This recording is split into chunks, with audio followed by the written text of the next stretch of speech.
Okay, so happy morning to all. Once again एक powerful day सुरू करण्यासाठी आपण या पॉवरफुल सेशनच्या माध्यमातून पॉवरफुल मॉर्निंग क्रिएट करतोय. सो आज ज्या प्रिन्सिपल्स वरती आपण या प्रोग्रामची सुरुवात केली होती, म्हणजे थॉट बिकम्स थिंग्स. तुमचे विचार तेच वस्तू म्हणून किंवा तुमच्या आयुष्यामधल्या घटना म्हणून आपल्या समोर येतात. इनफॅक्ट आपण जे काही आज आहोत ते सगळं आपल्या विचारांचं फलित आहे. म्हणजे आपणच ठरवलेलं की मला एक्स व्हायचंय, मला वाय व्हायचंय, मला हे पाहिजे, मला ते पाहिजे. या प्रकारच्या प्रिन्सिपलवरती आपण काम करतो. मात्र या सगळ्या प्रिन्सिपल्सच्या बॅकएंडला पाठीमागं जी एक पॉवर आहे त्याला लॉ ऑफ अट्रॅक्शन म्हणतात. म्हणजे आकर्षणाचा सिद्धांत. आपण जे काही आकर्षित करू, आपल्याला जे काही पाहिजे त्या कुठल्याही गोष्टीला आपण आकर्षित करू शकतो, आपल्या लाईफमध्ये इन्व्हाइट करू शकतो, असा त्याचा अर्थ होतो.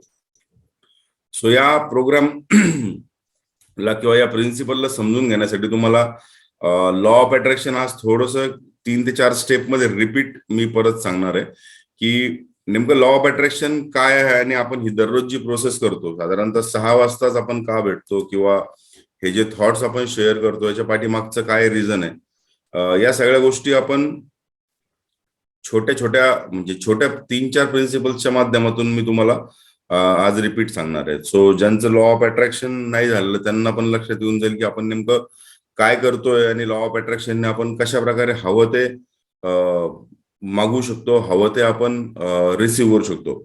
सो याची जी लेखिका आहे रोंडा ब्राईन नाव त्यांचं, रोंडा बायन, सॉरी.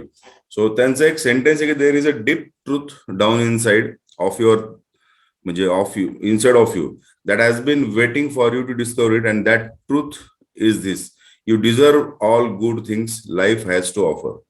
म्हणजे कुठेतरी तुमच्या आतमध्ये एक खूप डीप ट्रूथ दडलेलं आहे, जे वाट बघतोय तुम्ही त्याला शोधावं. आणि ते ट्रूथ म्हणजे काय की जगातल्या किंवा आयुष्यातल्या सगळ्या उत्तम गोष्टी रिसिव्ह करण्यासाठी तुम्ही बनलेले आहेत, त्यात किंवा त्या गोष्टी तुमच्यासाठी बनलेल्या आहेत, फक्त तुम्हाला त्यांना रिसिव्ह करण्याची तयारी दाखवायची आहे. सो लॉ ऑफ अट्रॅक्शनचा पहिला लॉ आपल्याला सांगतो तो म्हणजे attract, believe and receive.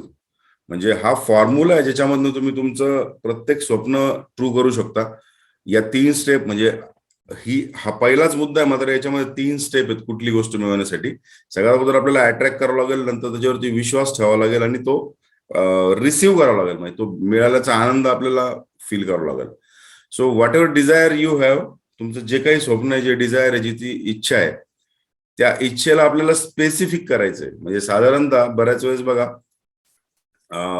Maximum लोकांचं जे लॉ ऑफ अट्रॅक्शन आहे इट इज अबाउट मनी, की मला खूप पैसे पाहिजे, मला खूप मोठं व्हायचंय, मला श्रीमंत व्हायचंय. सो लॉ ऑफ जो युनिव्हर्स आहे त्या युनिव्हर्समध्ये हा मेसेज किंवा ही जी एनर्जी आहे ही स्पेसिफिकली जात नाहीये. खूप हे काही परिमाण नाहीये, म्हणजे मोजण्याचं नाही. I want to be rich, मला श्रीमंत व्हायचं. तर श्रीमंती साधारणतः जो रस्त्यावर झोपतो त्याला जर 1 रूम किचन भेटलं, 1 BHK भेटलं, तर तो त्याच्यासाठी ती श्रीमंती आहे. जो फ्लॅटमध्ये राहतो त्याला बंगला भेटला तर त्याच्यासाठी ती श्रीमंती आहे. जो बंगल्यात राहतो त्याला विला भेटला एखादा, त्याच्यासाठी ती श्रीमंती आहे. जो अब्जोपती आहे त्याला आणखी 10-20 अब्ज भेटले तर तो त्याच्यासाठी तीच श्रीमंती आहे. सो या प्रकारे श्रीमंती प्रत्येक स्टेपला बदलतीये. त्यामुळे आपलं जे लॉ ऑफ अट्रॅक्शन मध्ये आपण जे काही टाकतोय, मॅनिफेस्ट आपण जे करणार आहोत, जे मागणार आहोत, ती गोष्ट आहे ना पर्टिक्युलर असायला पाहिजे. सो थोडक्यात लॉ ऑफ अट्रॅक्शन मध्ये आय वॉन्ट टू बी रिचच्या ऐवजी आपण या स्टेटमेंटला असं करू शकतो की मला साधारणतः माझ्या अकाउंटमध्ये किंवा मला 2023च्या 31 डिसेंबर पर्यंत 50 कोटी रुपये पाहिजे. I want XYZ till XYZ. म्हणजे आपल्याला त्या गोष्टीला माप द्यायचं आहे आणि एक डेडलाईन पण द्यायची. कारण बघा, गोल्स विदाउट डेडलाईन आहे ना, ते एंडलेस असतात, ते कधीच म्हणजे शक्य होत नाही. म्हणजे मला जायचंय कुठेतरी फिरायला, या गोष्टीला जोपर्यंत तुम्ही त्याची तारीख ठरवून, जोपर्यंत त्याचं तुम्ही स्केड्युलिंग नाही करणार, सुट्टी नाही काढणार, तिकीट नाही बुक करणार, तोपर्यंत काहीच होत नाही. आणि तिकीट काढण्यासाठी तुम्हाला डेट सांगावी लागेल, स्पेसिफिक तुम्हाला जावं लागेल. त्याच नियमाने तुम्हाला श्रीमंत व्हायचंय. हा जर तुमचा लॉ ऑफ अट्रॅक्शन असेल तर याच्यामध्ये तुम्हाला फिगर, म्हणजे किती श्रीमंत तुम्हाला व्हायचंय आणि कधीपर्यंत व्हायचंय, व्हॉट डू यू वॉन्ट, हे अगदी स्पेसिफिक तुम्हाला टाकायचंय. हे झालं अट्रॅक्टच्या संदर्भाने. म्हणजे कसं अट्रॅक्ट करायचं. मग याच्यामध्ये कुठलीही गोष्ट, सपोज तुम्ही घराबद्दल अट्रॅक्शन लावायचं ठरलं तर तुम्हाला किती स्क्वेअर फूटचं, किती रूमचं, कोणत्या एरियामध्ये घर पाहिजे, या प्रकारचं, आणि कधीपर्यंत पाहिजे, सगळ्यात महत्वाचं या गोष्टी करायला पाहिजे. Second thing, law of attraction maximum लोकांसाठी वर्क करत नाही. त्याचं रिझन काय आहे की ते बिलीव्ह करत नाही. लक्षात घ्या, you can only attract what you believe. जे होऊ शकतं, आता सपोज मी जर स्वतःला सांगतो की मला एका दिवसामध्ये 2 कोटी रुपये कमवायचे, हे सांगत असताना कुठेतरी माझ्या सबकॉन्शियसला चाललंय की अरे आजपर्यंत तू 20 लाख एका दिवसात नाही कमवलं, तुझ्या हायएस्ट अर्निंग 2 लाख 3 लाख आहे. मग कुठेतरी प्रूफ्स आपले जे आहेत सबकॉन्शियस माइंडचे ते या गोष्टीशी मॅच होत नाही. हे सत्सद विवेक बुद्धीने स्टेटमेंट वाटत नाही. साधारणतः विचारांना धरून किंवा प्रिन्सिपल्सला धरून हे वाटत नाही अचानकच मी कुठून 2 कोटी रुपये एका दिवसामध्ये आणणार आहे.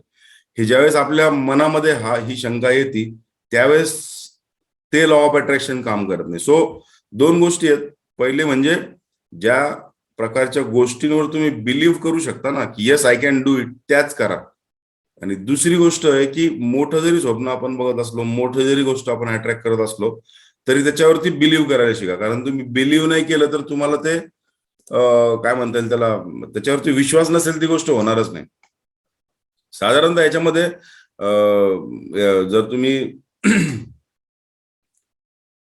अट्रॅक्शनचा नियम जर बघितला तर only the things you believe you can attract, एवढंच तुम्हाला प्रिन्सिपल लक्षात ठेवायचं. आणि त्याच्यामुळं आपण जे काही अट्रॅक्शन किंवा लॉ ऑफ अट्रॅक्शन किंवा मॅनिफेस्टेशन आपण ज्या कुठल्या गोष्टीसाठी लावतोय त्या गोष्टींवरती आपल्याला प्रचंड विश्वास ठेवायचा. ज्या प्रकारे बघा देवाला नवस करतात किंवा वेगवेगळ्या धर्मामध्ये वेगवेगळे विधी असतात, तर त्यावेळेस जितकं आपण एकदम निश्चिंत असतो ना की नाही मी आता माझ्या देवाला सांगितलंय, मी माझ्या त्या सुप्रीम पॉवरला सांगितलेलं आहे, त्याला म्हणतात नवस. So it is about believing. आणि ते नवस पण जे पूर्ण होतात that is also working as law of attraction. त्याला पण तुम्ही लॉ ऑफ अट्रॅक्शनच म्हणू शकता. कारण मला XYZ दिवसापर्यंत XYZ भेटणारच आहे, कारण मी XYZ एका शक्तीला सांगितलेलं आहे. हा विश्वास ज्यावेळेस असतो ना त्यावेळेस त्या गोष्टी तुमच्या आयुष्यामध्ये आणण्यासाठी वेगवेगळ्या घटना घडायला लागतात. तुम्हाला काय म्हणता येईल त्याला, त्या प्रकारची एनर्जी भेटायला लागते, त्या प्रकारची बुद्धी भेटायला लागते. यानंतर तिसरी स्टेप आहे दॅट इज रिसीव्ह. म्हणजे आता तुम्ही काय अट्रॅक्ट करायचं हे ठरवलं. आपण आता संपत्तीबद्दलच बोलू की येस मला 31 डिसेंबर 2023 पूर्वी माझ्या अकाउंटला 5 कोटी रुपये पाहिजे. दिस इज माय म्हणजे हे माझं लॉ ऑफ अट्रॅक्शन जे मी मॅनिफेस्ट करतोय. ऑफकोर्स त्यासाठी प्रयत्न पण करणार आहे. त्याच्यानंतर याच्यात बिलीफ पाहिजे की यस आय कॅन. कारण हा काय खूप मोठा नंबर गेम नाही आहे. 1-1.5 कोटी पर्यंत एका वर्षामध्ये अर्निंग केल्याचे प्रूफ्स मला माझ्या बाबतीत माझ्या सोबत आहेत. त्याच्यामुळं 5 CR इट्स नॉट म्हणजे काय म्हणतात अनरिअलिस्टिक गोल नाही येतो. त्यामुळं इट कॅन बी डन, त्याचा विश्वास माझ्यावरती आहे. आता रिसीव्ह करण्याची तिसरी स्टेप आहे.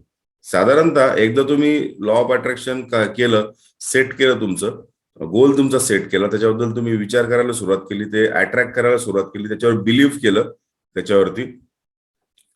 आता याच्यानंतर तुम्हाला बिहेवियर तुमचा असा असायला पाहिजे किंवा तुमचा विश्वास असा असायला पाहिजे की तुम्हाला ते भेटलेत.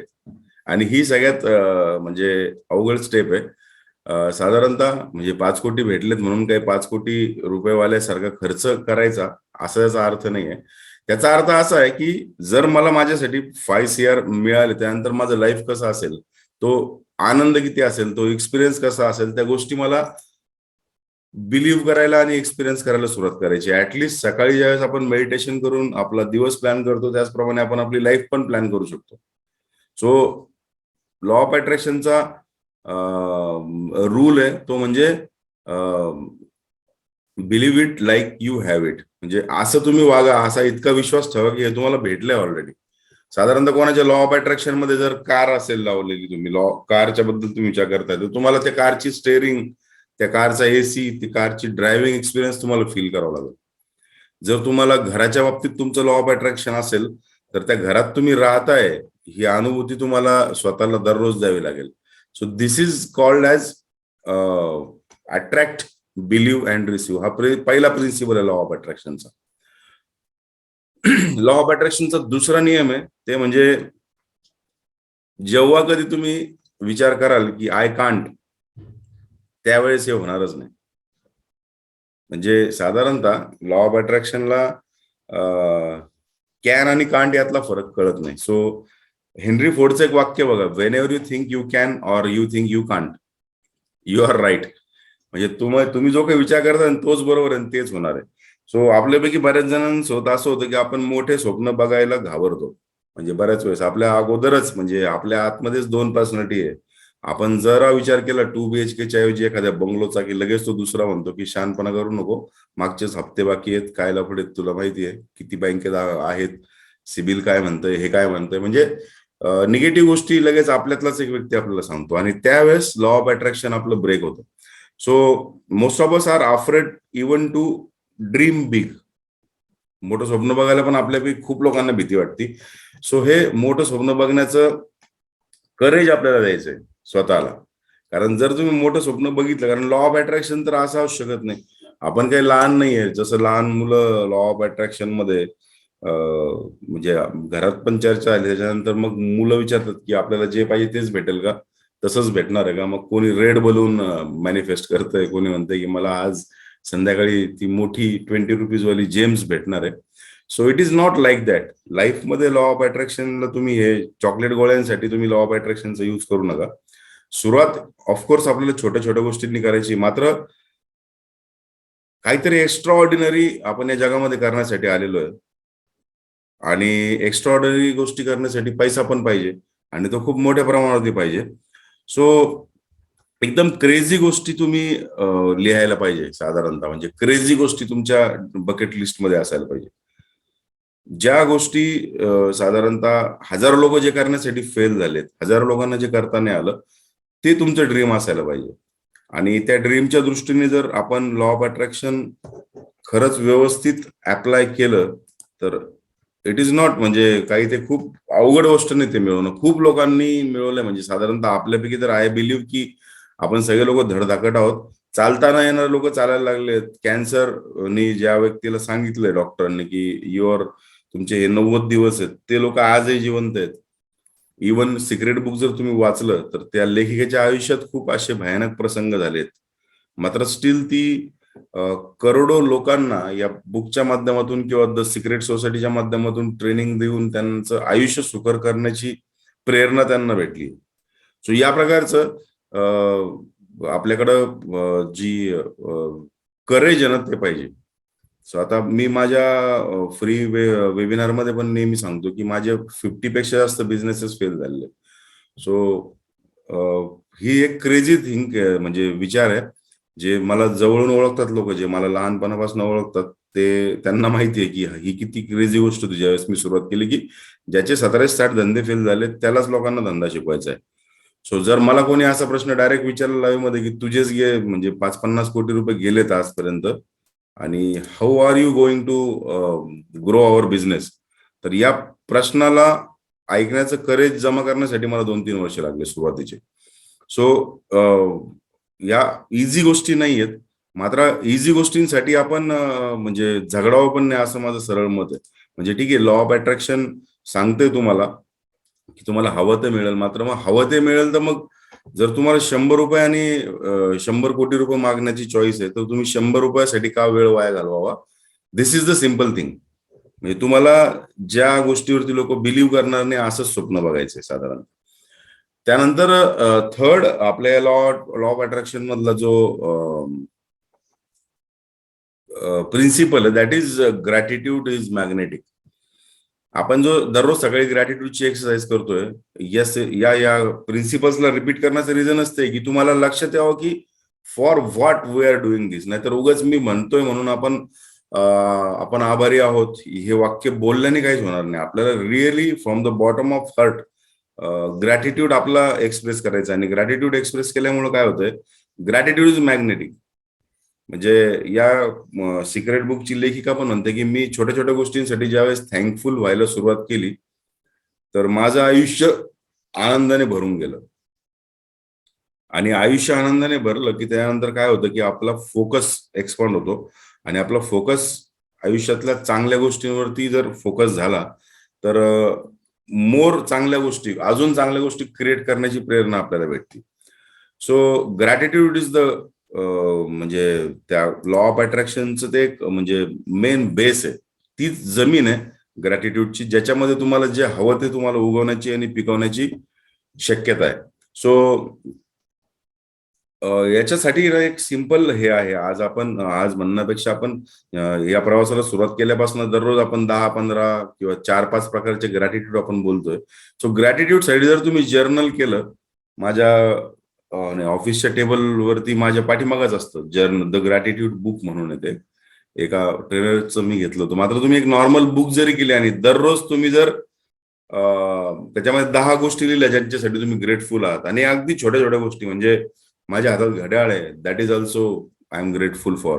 मी खाली जाताना माझ्यासाठी कोणतरी गेट उघडतंय, मला वाटलं चहा प्यायची म्हणून मी सांगितलं की माझ्यासाठी कोणतरी चहा घेऊन येतंय. इतक्या छोट्या छोट्या गोष्टींसाठी स्वतःला तुम्हाला भाग्यवान समजायचं आहे आणि याच्यासाठी तुम्हाला ग्रॅटिट्यूड व्यक्त करायचं आहे.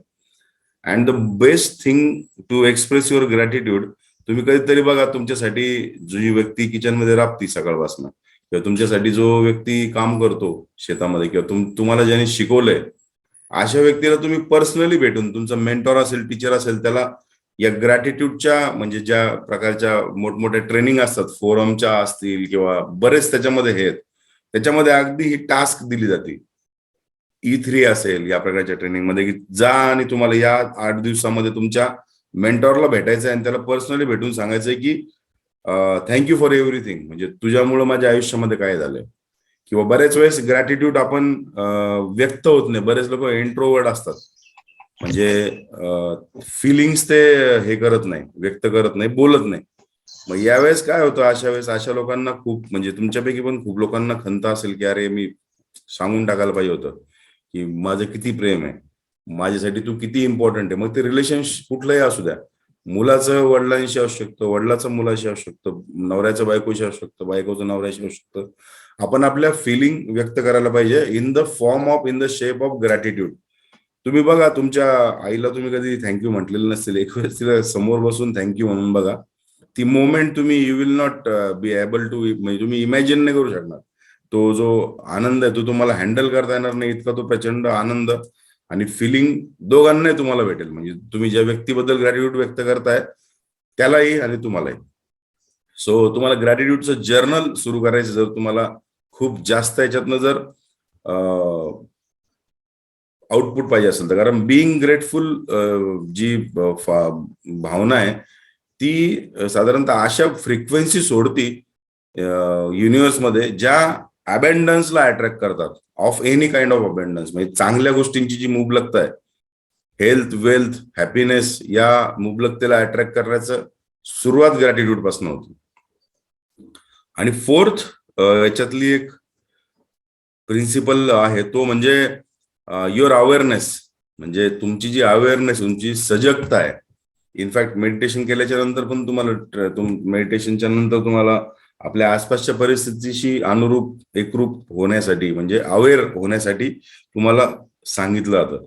सो जी अवेअरनेस आहे, जे काय आपल्या आसपास घडतंय, ती खूप मोठी पॉवर आहे. Everything else you see and experience in this world is effect. जे काही तुम्ही बघता तुमच्या आसपास आणि ज्याचा पण तुम्ही अनुभव घेता, ज्याचा गंध येतो, ज्याची टेस्ट आहे, ज्याचा स्पर्श आहे, दॅट इज एक्सपिरियन्स. म्हणजे तो तो तो तो इफेक्ट आहे. आणि हा इफेक्ट आहे ना, या इफेक्ट मध्ये फिलिंग्स आहेत, आणि 100% फिलिंग्समुळेच ते इफेक्ट क्रिएट होतात. सो साधारणतः cause is always your thoughts. या सगळ्या गोष्टींच्या मुळाशी विचारच आहेत. सो सिक्रेट बुकचा व्हिडिओ किंवा ऑडिओ किंवा सिक्रेट बुक, तीनही लँग्वेज मधली तुम्ही जर ऐकली किंवा वाचलं ते बुक, तर यू विल, म्हणजे तुम्हाला लक्षात येईल की या सगळ्या गोष्टी डे टू डे लाईफ मध्ये अप्लाय करून आपल्याला अगदी आयुष्यामध्ये हवं ते आपण मिळवू शकतो. आयुष्यामध्ये हवे त्या गोष्टींना आपण मॅनिफेस्ट करू शकतो. साधारणतः थॉट्स बिकम्स थिंग्स, जो एक प्रिन्सिपल आहे, त्या प्रिन्सिपल मध्ये आपण आपल्या विचारांना पॉझिटिव्ह कसं ठेवायचं आणि पॉझिटिव्ह विचारांनी काय करू शकतो हे ऑलरेडी आपण पाहिलंय. आपल्यापैकी ज्या लोकांनी सुरुवातीपासून हे सगळं जॉईन नाही केलं, त्यांच्यासाठी मी आता थॉट बिकम्स थिंग्सची जी 5,000 रुपये किमतीची डिजिटल मार्केटिंगची त्या सिरीज मध्ये जो व्हिडिओ आहे त्या चॅनलची लिंक मी तुम्हाला टाकतो. त्या चॅनलला सबस्क्राईब करा. याच्यामध्ये ना विचारांची शक्ती म्हणून मी एक म्हणजे सुरुवात आपण केली होती. त्यामध्ये 1 2 3 4 5 6 काहीतरी भाग आहेत.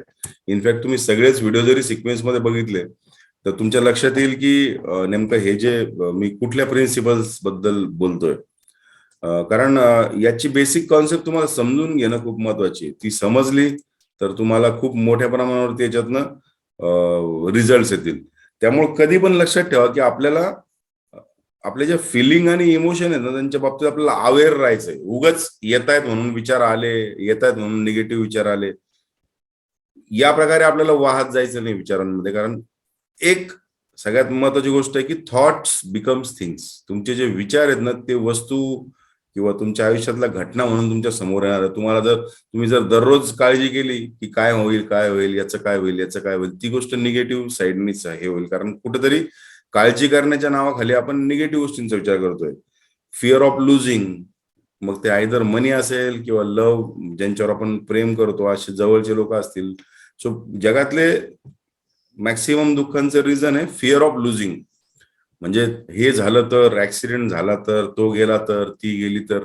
ती जाण्याच्या अगोदर तो आपल्या सोबत किंवा ती व्यक्ती आपल्या सोबत असतानाचा जी मोमेंट ती एन्जॉय करण्याच्या ऐवजी आपण काहीतरी निगेटिव्ह झालं तर काय होणार आहे या थॉटकडे आपण जास्त अट्रॅक्ट होतो.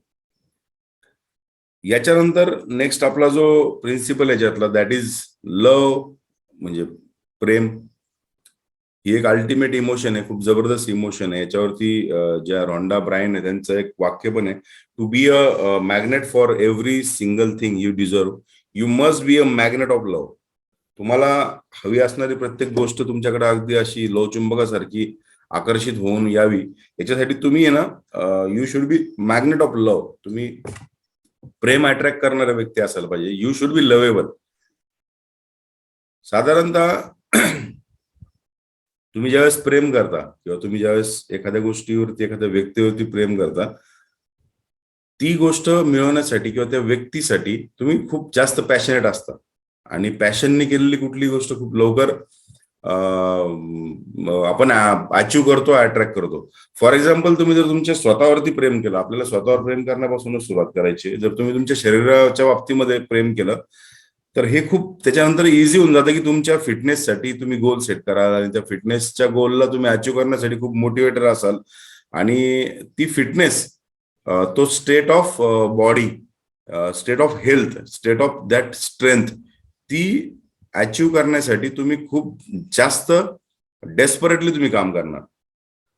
कारण बिकॉज तुम्ही तुमच्या शरीरावरती प्रेम करता, तुमच्या शरीराचं तुम्ही रिस्पेक्ट करता. याचप्रमाणे तुम्ही ज्या पण गोष्टीवरती प्रेम कराल ती गोष्ट तुमच्या आयुष्यामध्ये अट्रॅक्ट होईल. ती तुम्हाला अट्रॅक्ट करायला जास्त तुम्हाला एनर्जी भेटेल. ज्यावेळेस तुम्हाला असं वाटतं की तुमच्या आसपासचे लोक त्यांना तुम्ही फील कराल, त्यांचं प्रेम किंवा तुमचं आपल्या ज्या काही फिलिंग्स आहेत त्या फिलिंग्स तुम्ही व्यक्त कराल, तुम्ही मॅक्सिमम लव्ह स्प्रेड कराल, त्यावेळेस तुमच्या आयुष्यामध्ये चांगल्या घटना घडायला सुरुवात होती. सो या प्रकारे हे 5 प्रायमरी लेसन्स आहेत, 5 प्रायमरी रूल्स आहेत, जे की सिक्रेट बुक मध्ये पण तुम्हाला भेटतील.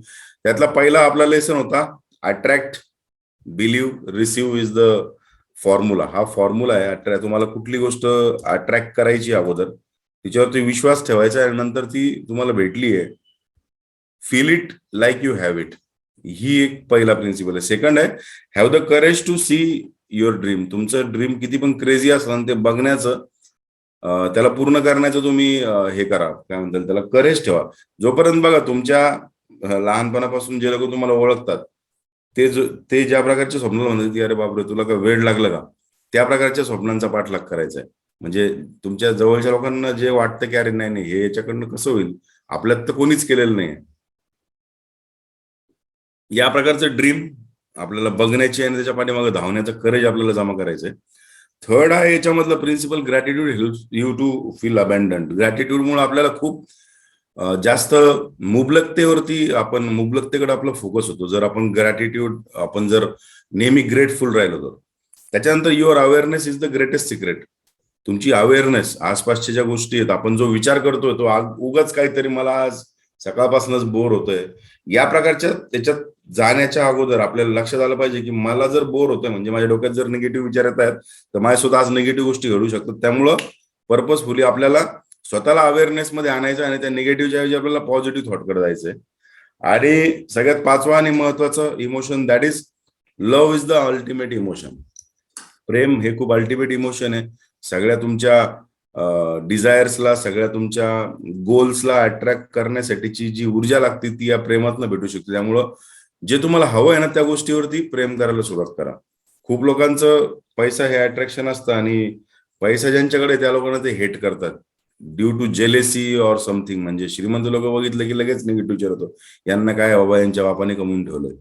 या प्रकारचे विचार सहज आपल्या डोक्यामध्ये येतात. आणि लक्षात ठेवा, असा विचार जेव्हा पण आपल्या डोक्यात होतो त्यावेळेस म्हणजे तुम्ही जर श्रीमंतीला निगेटिव्ह चष्म्यातून बघतात तर ती श्रीमंती तुमच्यापर्यंत कधीच येणार नाही. एकदम सिम्पल थॉट आहे. सो आय बिलीव्ह ज्या काही गोष्टी मला आज डिलिव्हर करायच्या होत्या त्या तुम्हाला डिलिव्हर झाल्या असतील. आणि नक्कीच या सगळ्या प्रोसेस मधनं तुम्हाला कळालं पण असेल की आपण दररोज हे ग्रॅटिट्यूड, नंतर आपण फॉरगिव्हनेस, त्यानंतर आपलं अफर्मेशन्स आपण का करतो. सो आजपासूनच्या ह्या अफर्मेशनच्या पाठीमागे तुमचं एक वेगळं रिझन असेल ज्यांना माहित नव्हतं. ते रिझन म्हणजे you have to attract, believe and receive. तुम्हाला ते बिलीव्ह करायचंय. प्रत्येक अफर्मेशन म्हणताना आपल्याला त्या अफर्मेशनवरती विश्वास आपला असायला पाहिजे. So this was our the summary of secret book. सगळ्यांना परत रेकमेंड करेल मी, सिक्रेट बुक तुम्ही वाचा किंवा सिक्रेटचा व्हिडिओ बघा. त्याची लिंक पण मी ग्रुपमध्ये टाकलेली किंवा आता परत एकदा टाकून देईल मी आपल्या ग्रुपमध्ये. जे लोक व्हॉट्सअप ग्रुपमध्ये नाही आहेत त्यांनी, yes Sachinji, so ask, believe and receive. Ask म्हणजे अट्रॅक्ट. विचारल्याशिवाय काहीच भेटत नाही, मागितल्याशिवाय काहीच भेटत नाही, विचारल्याशिवाय काहीच. म्हणजे आता मला त्या इन्सिडेंटचा मधल्या व्यक्तीचं नाव नाही आठवतंय. आय थिंक वॉरन बफेट सोबत काहीतरी $2.5 लाख भरून लंच भेटतो म्हणे. म्हणजे त्याचे लंच मधले पण 20-25 मिनिटं. आणि त्या 20-25 मिनिटांमध्ये तुम्ही एक 5 मिनिटं त्यांना विचारू शकता. असं काहीतरी एक तो किस्सा आहे, मी एका पुस्तकात वाचलेला. सो एका व्यक्तीने त्यांच्यासोबत तो टाइम, तो लंचचा बुक केला. आणि मग ते म्हणले की चल काहीतरी एक प्रश्न विचार, तुझ्या एका प्रश्नाचं उत्तर मी तुला देऊन टाकतो आज. सो तो म्हटला की सर तुमच्या या यशाचं, तुमच्या या सक्सेसचं एकच म्हणजे एका एका लाईन मधलं सिक्रेट मला सांगा, म्हणजे मी ते घेईल आणि अप्लाय करेल आणि मला पण ते सक्सेस भेटेल. मग ते म्हटले की माझ्या सक्सेसचं सगळ्यात मोठं जे आहे रहस्य ते म्हणजे आस्क. आता आस्क म्हणजे प्रश्न विचारणं आणि आस्क म्हणजे मागणं, या दोन्ही गोष्टी त्याच्यामध्ये येतात. सो आपल्याला ऑलवेज स्टार्ट आस्किंग. मागितल्याशिवाय, विचारल्याशिवाय, अट्रॅक्ट केल्याशिवाय काहीच भेटणार नाही, लक्षात ठेवा. So right now we are done for today.